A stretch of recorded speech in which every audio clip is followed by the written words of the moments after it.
Welcome, everybody, to Straight Shooter Wrestling Podcast. I'm one half of your host, Santi, here with my other half, wearing a beautiful sweater, might I add. Steve, how you doing? Not too bad, buddy. I have been waiting to film this episode. Yo, we got merch. We're serious. We're serious podcasters now. Well, I just want to say thanks to everyone that's kind of followed us and supported us for the last couple of months, and we are excited that we can't say officially that we've launched a website for it yet, but the merch is coming. These are the alpha prototypes, let's call them the alpha prototypes. So Santi and I have the first two, obviously, and guys, if you're interested, say it in the comments. Yeah, some quick bit of housekeeping before we jump into the main topic of the show, which is where we're going to be spending the majority of this episode, which is WrestleMania snubs so far. But again, some quick bit of housekeeping. Make sure to follow us over here on YouTube if you've enjoyed the podcast. If this is your first time here, well, welcome. We have other social medias that you can go check out. Our TikTok sitting at 240,000 strong. I know that we are going to be starting our Twitter here over the next week, so all the links to that will be down in the description of this video. So without further ado, we are less than 2 weeks away from WrestleMania, Steve, and here's the landscape. I mean, I want to be excited, but WWE is doing everything in their power to not get me excited by not having a proper card set out. You know, in Mania's past, we would have already had 15, 16 matches announced and storylines built and developed, but they keep kind of giving us a hint of moving forward with storylines and then pulling the rug from under us. There's some situations that can't be helped. The Big E situation. There's some situations that it's leading to something really good, the Seth Rollins situation. And then there's some situations that make no sense, like Alexa Bliss. And this is the topic of the show. We're going to be talking WrestleMania snubs. So let's talk Seth Rollins first, Steve. I'm a huge fan of what they're doing right now with him on Raw. I'm really digging it. I've been dogging on it at first because it's, how do you not have something for Seth Rollins? But they've turn that into something interesting, potentially the most interesting storyline in Raw. And if there is somebody that he's going to be facing at WrestleMania, Seth Rollins has single-handedly carried this one-person feud, which is hilarious. So I'm going to add to that. Seth Rollins has not just carried this one-person feud. Seth Rollins for the last couple of weeks has carried Raw. Yeah. Simple as that. If it's not Seth Rollins, arguably it's Kevin Owens, but Seth Rollins has carried Raw. The only segments I have truly enjoyed, minus one last week, has been Seth Rollins. Everything else has been dull, bland, and boring, repetitive. But Seth Rollins is doing his best work that Rollins has done since 2015 before his injury. Like, I am mind blown at how this man has been able to consistently reinvigorate and recreate himself. And I don't know if anybody else agrees with me here, but this guy is what is best for business on Raw right now. And I am all for it. And I'm just saying, whomever you believe is his opponent at Mania, because I believe it's actually somebody else. We'll get to that. Don't spoil it yet. I'm not going to spoil it yet. I just think Rollins deserves, after Mania, some sort of title run for what he has done. And if they don't give it to him, he is being snubbed for something that we don't know about. That's my opinion on Rollins right now. He is the best worker, and he has shown it for the last 4 to 6 weeks. Steve, have you ever seen that the match? I'm sure you can find it on YouTube. Kota Ibushi versus a doll. Yeah, so Kota Ibushi basically had a 5-star match with a doll, right? Yep. This is basically what Seth Rollins is doing, minus obviously like the wrestling part. He's having a fantastic feud with no one, and I love it. I actually absolutely love it. You can sense the clawing and desperation for any ounce of spotlight, and that is it. when there isn't somebody across from you in the ring, somebody to riff with, it's very difficult to be able to get the crowd to give a shit about what's going on. And Seth Rollins has been able to do this without any sort of help, completely by himself. And his feuds are micro feuds that are lasting 1 week with people who already have feuds heading into WrestleMania. And whether this is intentional or not, I think it's bloody brilliant. Yeah, in Hollywood, they would call this method acting, and Seth Rollins is by far the best method actor in professional wrestling right now. I am completely blown away, like the way he sold everything with the AJ and Edge sequence with like the chair shot, and I was like, is he a face? I don't know. Like you feel bad for him, Steve. This is why I love what we're getting with Seth Rollins. It's like 5 characters a night. We get the going out there, the snake oil salesman trying to convince somebody to give him their spot at WrestleMania. Then we get the desperate, angry Seth Rollins that he doesn't have what he rightfully deserves. Then we get the kind of sympathetic, you kind of feel bad for him, Seth Rollins. I love it. I absolutely love it. I think it's brilliant. I think it's absolutely fantastic. And I'm in agreement with you that this is the best thing going on in Monday Night Raw. I know you're a giant Seth Rollins fan. I've been lesser on Seth Rollins than you in the past, but right now I am white hot on this guy. It's kind of like a reverse, because you've always kind of enjoyed Roman to a T, and I've been lesser on him, and we've kind of switched positions, because like I'm high on Roman right now and very high on Seth. Like both of them, you really see what the original NXT developmental really has provided. And but I don't want to go off topic, but I don't see that coming out of NXT right now. And you've got 2 of the best in the business carrying both shows, and this is going to come to a head sooner or later.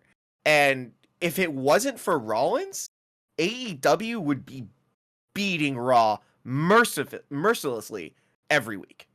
I will say that. You can quote me on it. All right, so that's snub number 1. Is it really a snub? No. Seth Rollins is going to be on the Mania card. They're building to something. What is that something? 99% of the population, and that 1%, let me say this. 99% of the population believes that it's Cody Rhodes, and that's who we're going to talk about here. 1% of the population is us, and I haven't heard anybody else talk about this, and we think it's somebody else. And again, we're not going to spoil it yet. We're going to make you watch a little longer and listen a little longer. But let's talk Cody Rhodes right now. What the hell is going on here? I honestly, like, I've been reading. I don't like dirt sheets. I really don't like dirt sheets. I rather read people that know what's going on behind the scenes.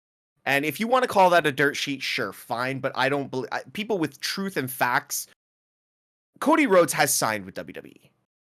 But my thing with Cody Rhodes, Seth Rollins cannot build to this big of a match with a one-man band and then have it be so spoiled that it is Cody Rhodes. I don't think there's a pop there. I think we already knew this was going to happen. Why did you drag it out to the night of Mania? For us just to be like, okay, like we expected this. Yeah. And then for Rollins to lose.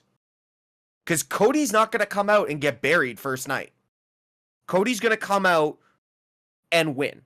They're good. But the thing is, like, I was watching a podcast with Jim Ross the other day. It wasn't Jim Ross. It was Tony Schiavone.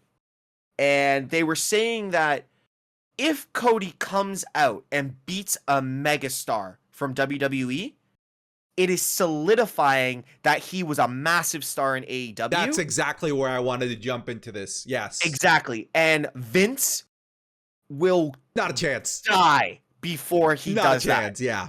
So I'm saying right now, it is not Cody Seth at Mania. I don't think so either. Doesn't make business sense, and it's not what Vince will allow. Vince will not allow Cody to go over on Rollins on the biggest show, the most stupendous WrestleMania, because it will solidify on WWE's biggest show of the year that AEW does have relevance, reference, and is partially superior than the people in WWE. I agree. And frankly, if they're looking to get Cody over on the WWE crowd, the best way to do it is with the loudest pop possible. That loudest pop possible is not Monday Night Raw before Mania. It is not Mania. It is the night after WrestleMania, where instead of it being 90,000 people, it is 20,000 of the most hardcore wrestling fans, because of the 90,000, the majority are going to go home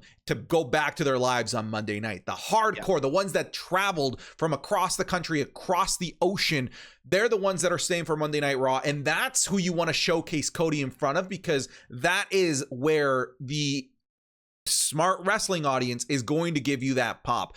I am with you. First of all, if they put out Cody out there, to whether it's to go over on Rollins or not, this is a marquee matchup. This is Vince saying, hey, this guy, huge star, mega star from AEW, let's bring him over. No, he's not going to do that. Absolutely not. Where was I going with this? So he's not going to do this. He still wants to solidify, obviously, his investment in Cody Rhodes. And the best way to do this, again, is the night after Mania. It is not to bury one of the hottest stars right now in WWE and one of the pillars of WWE. I'll take it one step further, because I want to now transition who we actually think is Rollins' matchup at WrestleMania. If Cody beats Rollins, okay? If Cody beats Rollins, Cody goes over, but I don't think he goes over on the fans. I think the fans are going to be pissed that he's gone over on Rollins. What have we always said? Sorry, I don't mean to cut you off. What have we always said about Mania? They want to send the fans home happy. And that is not, I don't think that's happy. People are white hot on Rollins. Yeah. We go to Rollins. If he loses to Cody, Rollins falls significantly in the pecking order with fans and in WWE.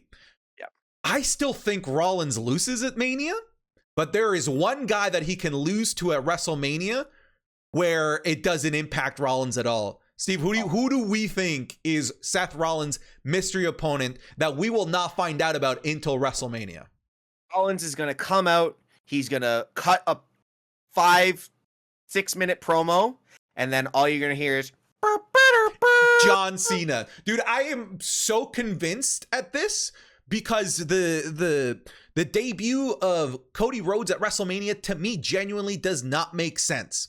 Nope. This character that Rollins is putting out is a fun character to have lose, but there are some, right, because of the emotion that he's had to try and claw himself to this WrestleMania opportunity as a heel. It's fun for this character to lose, but this character has to lose to somebody who losing to will not bury him, and that person is John Cena.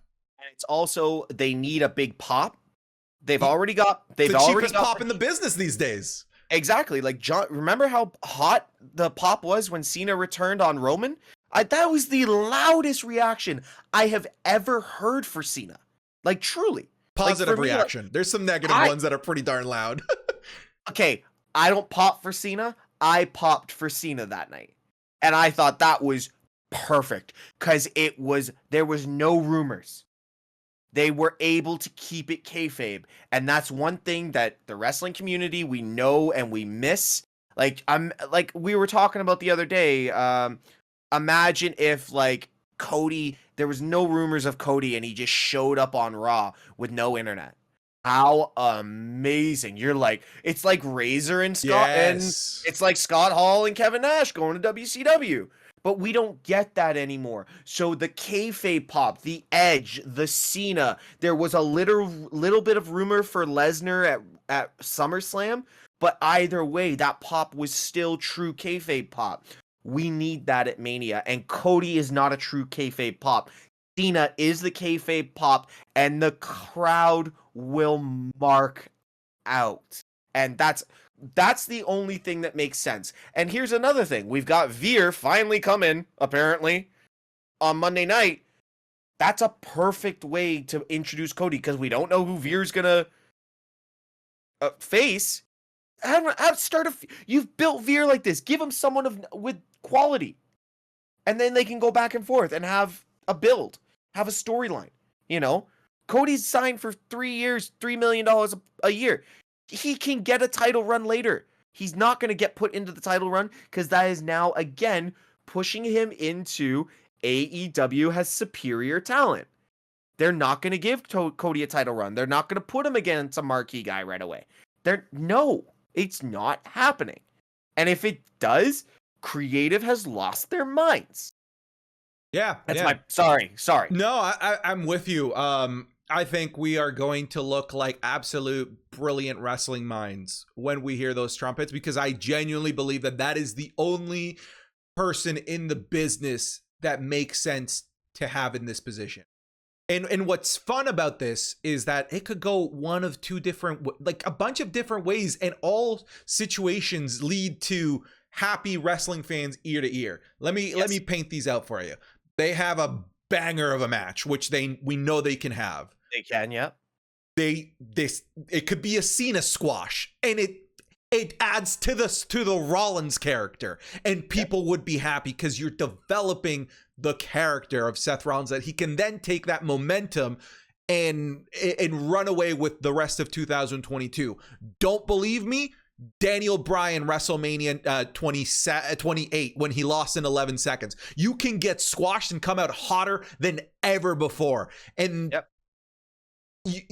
losing to Cena does not damage anybody at this point. That is a bona fide legend, first ballot Hall of Famer, one of the few people left in the industry that could headline a Hall of Fame by themselves, a la The Undertaker. I wish they were doing that for him. Cena could definitely headline a Hall of Fame by himself. The Rock, there's the very few people left like that. Losing to Cena is not a big deal. If he beats Cena, fucking great.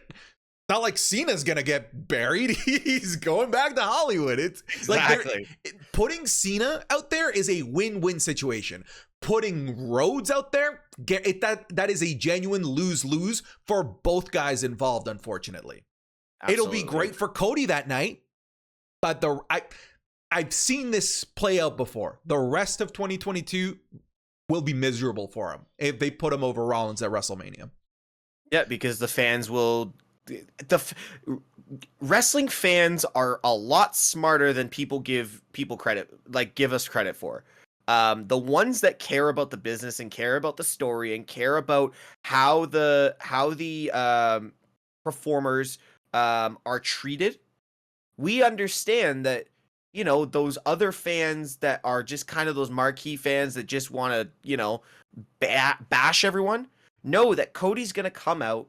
He's going to get the cheap pop, not the good pop. He's going to get the cheap pop, and then he's going to end up in the mid card or on main event. Or what's it called? Oh, come on. He wouldn't end up on main event. I am telling you right now, it could go real bad for Cody if he comes and goes over on Rollins at Mania, because they're not gonna, there's no build there. There's no real story, and building a one-man storyline for Cody to come in to just be that guy, like I said at the start. Oh, yay, it's Cody. Okay. Yeah. Let me give you the perfect parallel of what it would be if Cody were to come back and get this big spot at WrestleMania. It would be like Batista coming back and being forced down our throats as a main eventer over the likes of the super hot star, Daniel Bryan. Super hot star right now, Seth Rollins. You're going to put Cody in a lose-lose situation if you put him with Rollins right now, with just how white hot he is with the... If they were to do the PW Insider top 500 or top 100 wrestlers of the year, I know obviously it's early 2022, I would have Rollins over Reigns right now. That's how hot I am on Rollins right now. You cannot put out that fire that's going on. You'd be putting Cody in a lose-lose situation. But let's move on here. By the way, we're trademarking it. If it is Cena, we're fucking geniuses. But let's talk about some other notable snubs. Kind of sad because we've had them at several WrestleManias, either as hosts or in marquee matches, and some regards main eventing with Kofi back at Mania 35 or 34, whatever that was. The New Day does not have a spot at WrestleMania, and from all reports, it was originally supposed to be a multi-man 3-way tag team match between the New Day, and I don't know if they have a tag team name, but I've been calling them the Peaky Blinders, the Sheamus, Ridge Holland, and Pete Dunne. It's Pete Dunne. It's not Butch. Anyways, that's what it was leading to. That probably would have been a really fun 10-minute popcorn match at WrestleMania, giving all the guys their WrestleMania paycheck. The Peaky Blinders group doesn't have a WrestleMania match, and that includes multi-time world champion Sheamus, which is a big snub from WrestleMania. We go over to the New Day. Of course, we're missing one of this year's WrestleMania WWE champions, Big E, former WWE champion Kofi Kingston, and King of the Ring and overall super liked guy Xavier Woods. So we're 6 guys that are being snubbed because of an unfortunate event that is outside of everyone's control, right? Big E's injury. What I want to pose to you, Steve, is, do we get a Big E segment? Do they give him a backstage segment with the New Day? I think that would be a really great feel-good moment if they give us some screen time with all 3 members of the New Day, because we've seen Big E posting on his Twitter that he's going on walks, for God's sake. Yeah. Right? Yeah. I would personally love to see that. What do you think? See, I think that would be a fantastic. You said, hold on, let me go back. You said something a couple of episodes back about Big E having literally the worst start to a year. Yes. For any world champion. I stand by that. And I think I'm going to finally agree. It's not that I didn't agree before. I just think what happened to him has stapled that. Yeah. A feel-good moment for Big E backstage, I think, would be great. But I think we might still get a dual segment. I still see the New Day, Kofi, and Xavier somehow fitting into that Uso Nakamura Rick Boogs match and going as a triple threat. It should just not be Nakamura and Rick Boogs. It shouldn't be Nakamura and Rick Boogs, but it is. It is, yeah. And it's unfortunate. The Usos are gonna go over. There's no way in hell they're putting the tag titles on Nakamura and Boogs and making the Jesus, I'm blanking right now. Making the Ones and the Tribal Chief look weak. Oh yeah, like the Bloodline. The Bloodline. Sorry, I couldn't think of it. Making the Bloodline look weak. There is no way you can do that. No. Because here's the thing: the Usos are night 1. Roman and Brock are night 2. They can't, unless they are going to put Brock over on Roman. So getting back to what you said, a Big E segment would be amazing. I would love to see a Big E segment.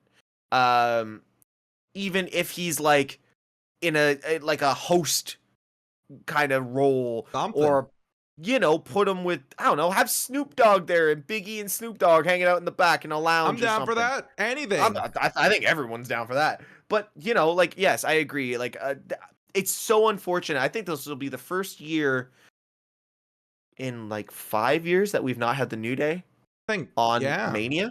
I think something like that, which is unfortunate. I think these guys have been workhorses for the WWE all throughout the pandemic.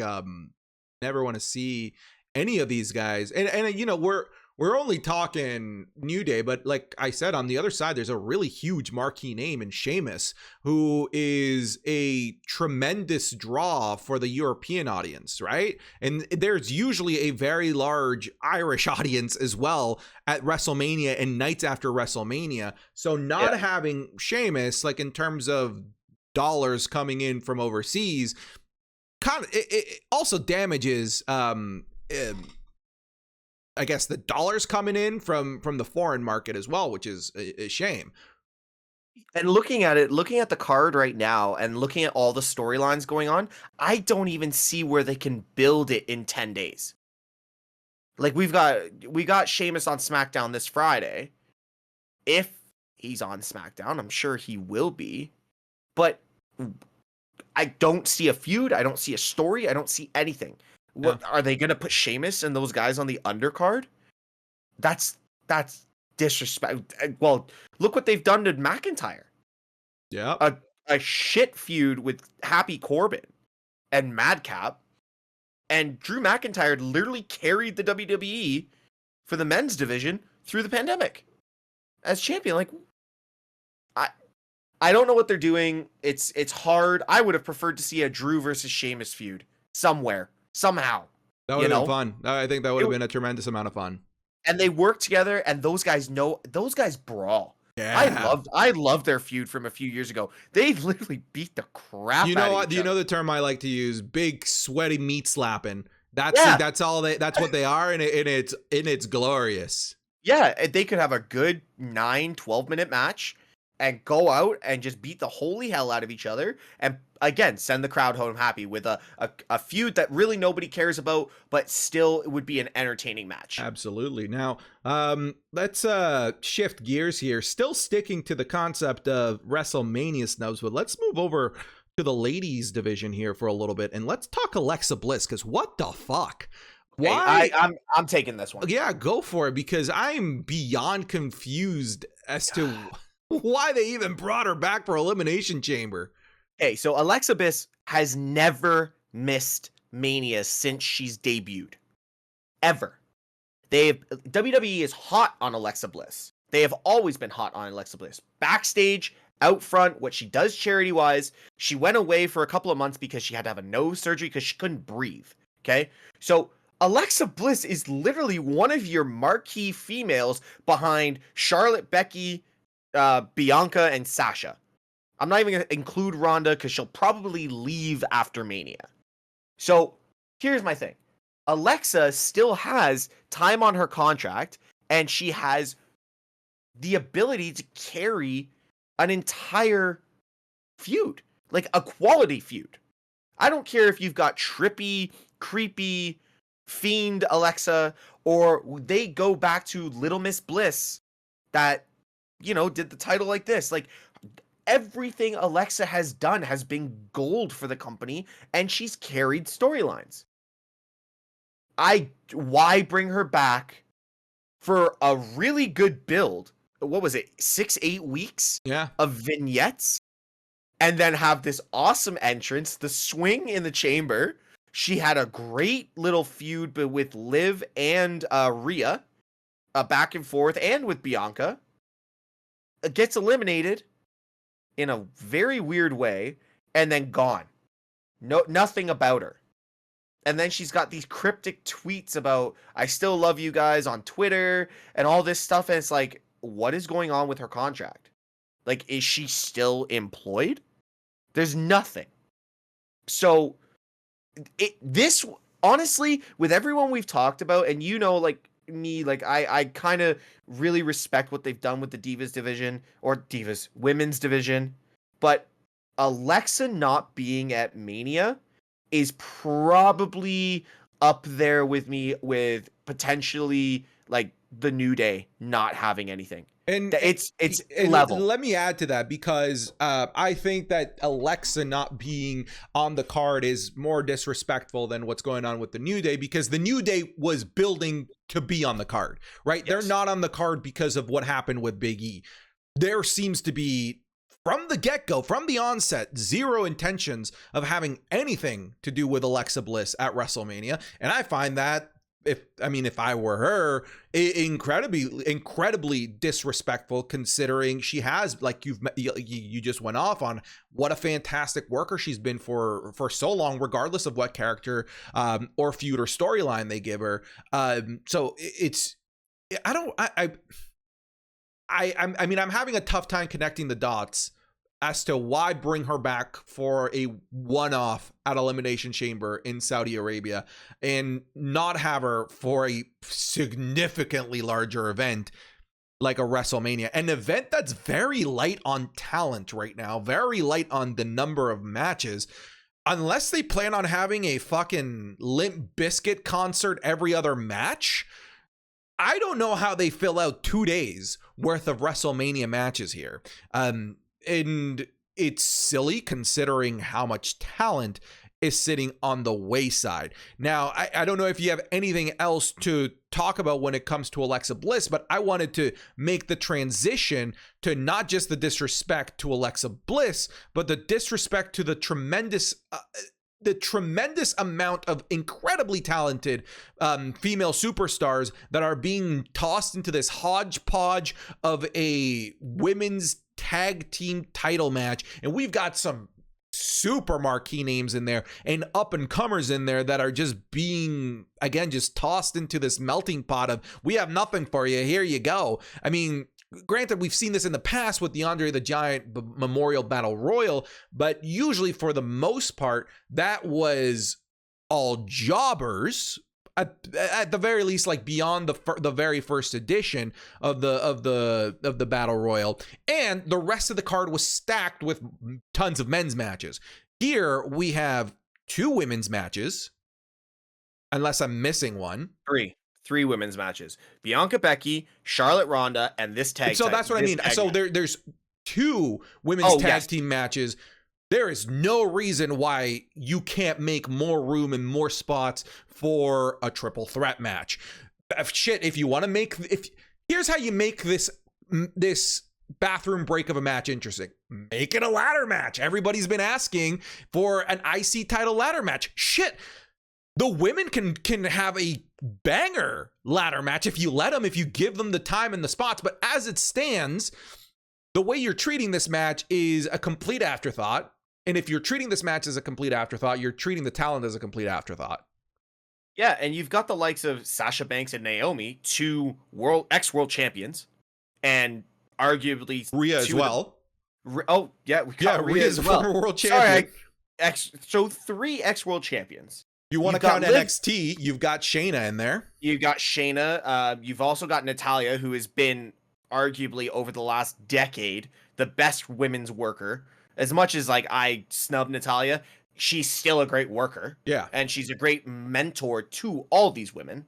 You've got Liv Morgan, who has arguably behind Bianca been the hottest up and comer on the main.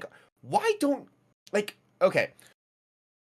Sasha, Naomi, I don't want them as a tag team. But then again, I can see what they're trying to do, build the women's tag titles, because they pretty much died for the last 2 years. Since the Iconics left, because the Iconics were great. They were great as tag champions. And they had fire and they lost it. They burned out real quick.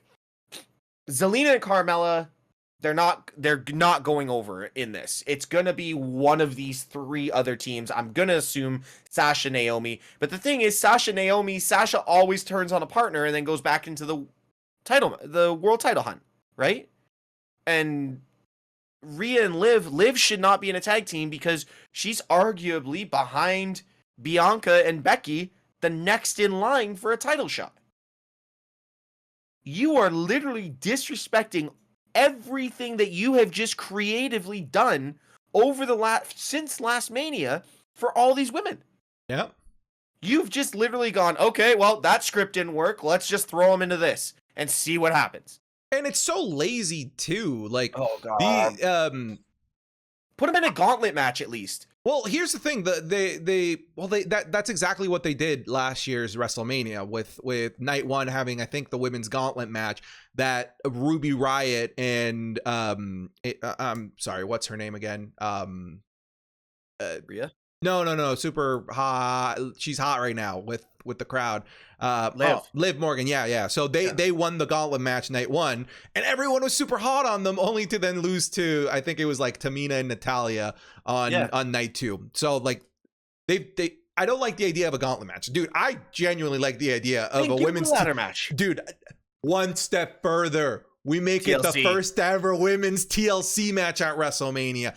Yeah. That is how you get me to give a shit. All right. Yeah, that's better booking.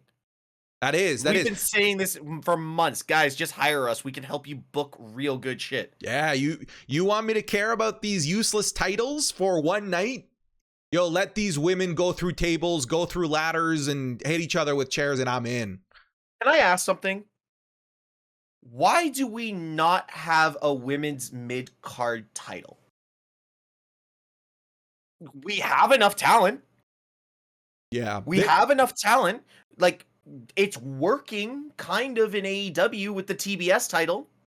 Why is there no women's mid-card IC title? Whatever, just name it whatever.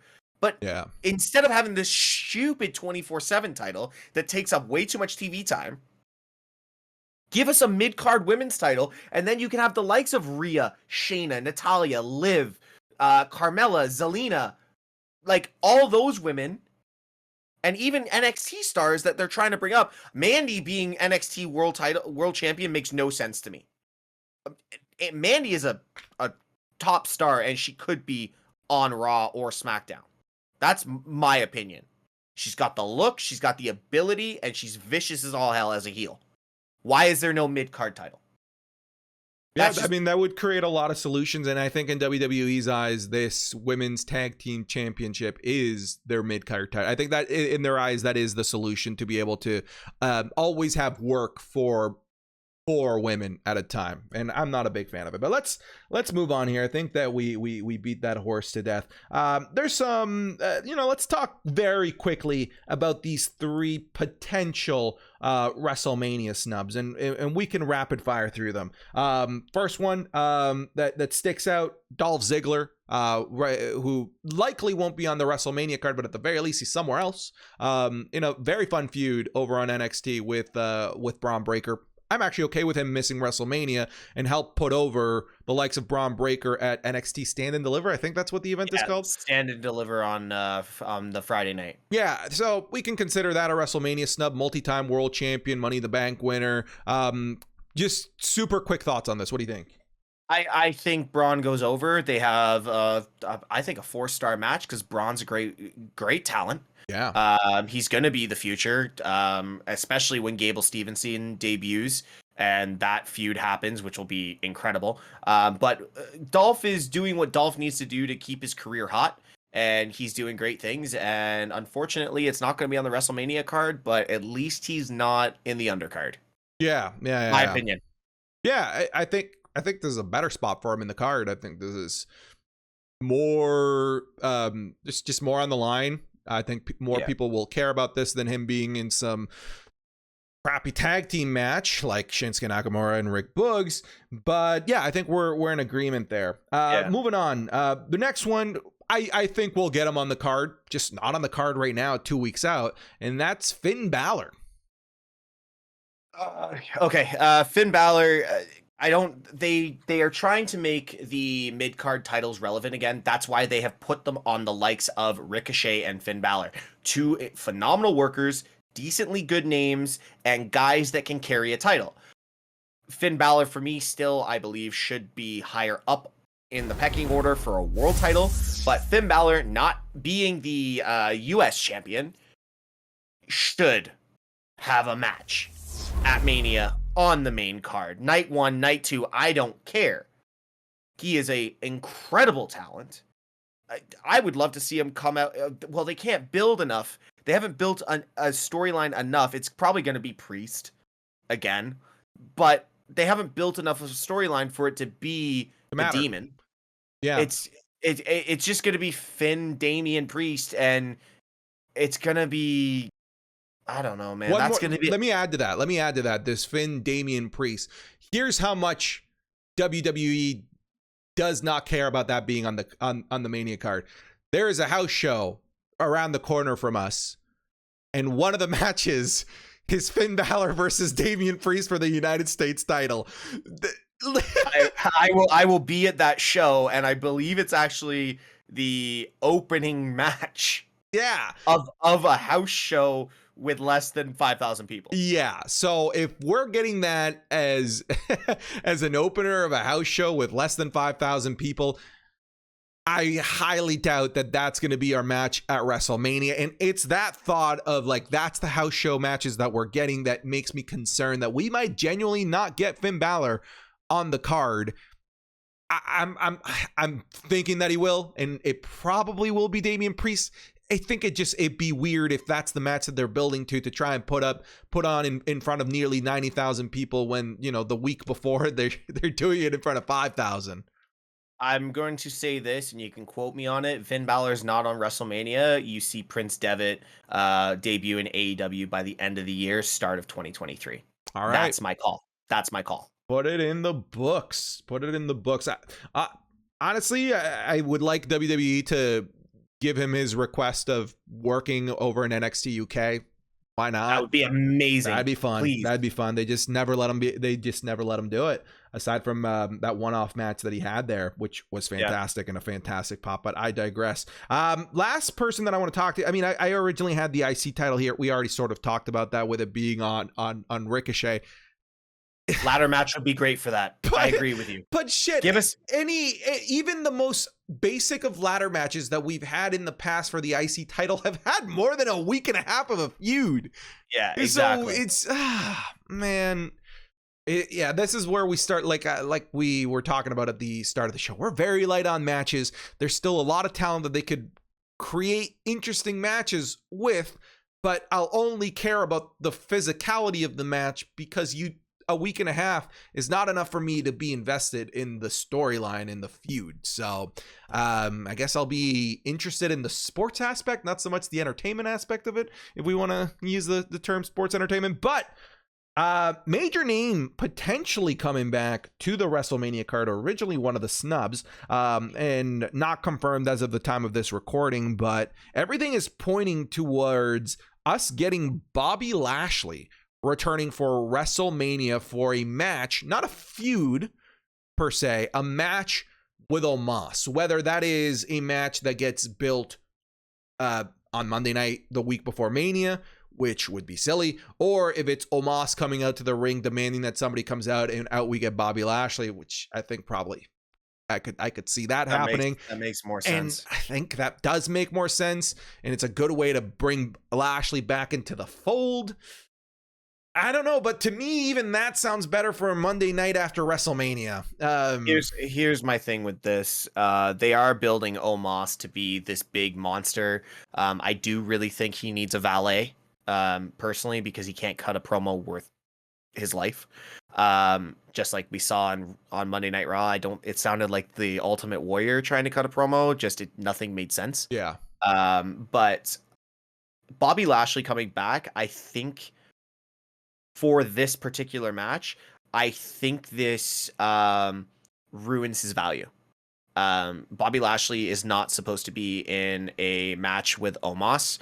Bobby Lashley is supposed to be in a match with Brock Lesnar, AJ Styles, Roman Reigns, Seth Rollins, Kevin Owens.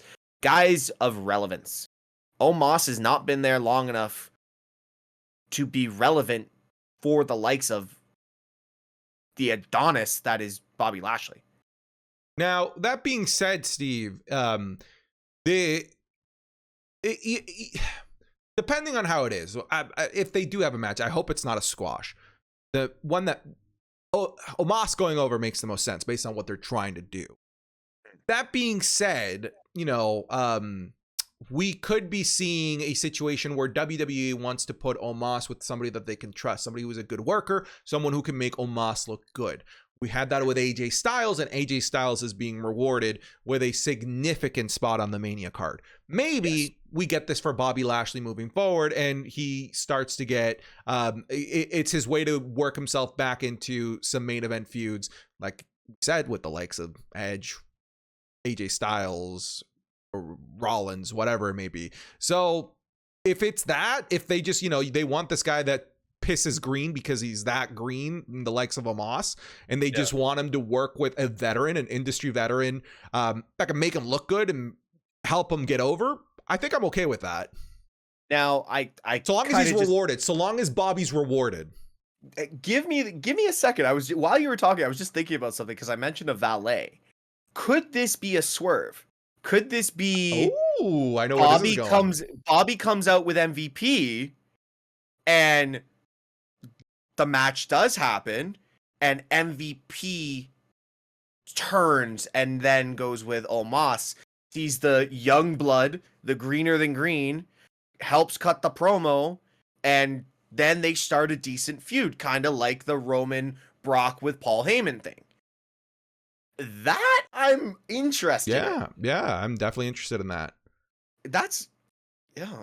Hey, if that happens, said it here first. Oh man, absolutely. And last but not least, our most important WrestleMania snub, and we finally have figured out where he's going to be, is my boy Veer, who we've gotten the announcement that he is going to be at the night after WrestleMania. Steve, we know Veer is coming. Yeah. We've known he's coming for 6 months, but now we know when he's coming. If I was in the crowd at the night after WrestleMania, Raw after Mania, I would pop loud as fuck for Veer for the memes, because I'm dead. Go ahead. For the complete memes. I think when Veer comes out, he's gonna get a gigantic pop. Dude, I'm telling you right now, that man is gonna get the pop of his I life. think so too. I swear on this, and if he doesn't, this is Emelina again. Yeah. I swear, you'll never see Veer again. But if this guy comes out and the crowd, obviously the hardcore fans. Yeah, that's what I mean. We've been waiting for this man. He got lost. He was in the Arctic, North Sentinelese Island, partying in Dublin for St. Patrick's Day. He went and stopped off and cleaned his boots in Romania. He went to help the Ukrainians. This guy's been everywhere. If he doesn't come out and get the pop of his life, oh my God. I'm disappointed. I'm going to pop for him. I'm going to pop like crazy too. and like I said, and I think the IWC and the smart wrestling fans that are going to be at this wrestling event have the same thought process that I do, that they're going to pop for the memes because it's going to be funny that we're finally getting Veer. After the night after WrestleMania, the crowds are going to be dead for this dude. He's not getting shit after this. This is going to be the one time he has an opportunity to get a pop. Unless he goes out and has a fucking 5-star barn burner of a match which I just doubt. I don't think that Veer is a thing after the night after WrestleMania. Can I ask you something? If this guy, have you watched some of the vignettes with his build? Yes, yeah. The guy can move. Yeah. I didn't realize when he was with the Shanky. threesome with Shanky and Jinder Mahal, I didn't really pay attention at all. But the guy's got actually some in-ring quality to him. Yeah. So maybe there's something. Maybe he comes out. Maybe, I don't know, Finn gets pissed off that he didn't have a match and throws out a US Open challenge which is notorious for the Raw after Mania. And he comes out and he goes ham, that could be a great match. I don't know. But yeah, this guy's going to get the pop of his life. So, and if he doesn't, he's never going to be seen again. He'll go back to North Sentinelese Island or something. All right, folks. That's about it for our WrestleMania snub. So we'll finish it off there. I think that was a fun episode to record. Hopefully all of these people make it on the WrestleMania card in some way, shape, or form. Inevitably, this episode of the podcast is going to be made irrelevant whenever any of these guys get a match. Just know that we are recording this on March 23rd. So if Cody has appeared before we upload this, our bad. But Steve, where can people find you?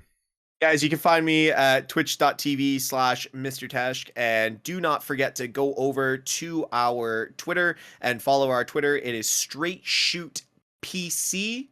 On Twitter, just give us a follow there and watch for our TikTok. There's going to be a little surprise there. Nice. What does the PC stand for? Podcast. Oh, I'm an idiot. You can find me over on twitch.tv/Santi Zap. And of course, over on our TikTok at Straight Shoot, you can find me there as well. But Steve, that was a fun episode. Thanks for joining me. And everybody, take care. Dude, we're hitting our stride. That was a fucking awesome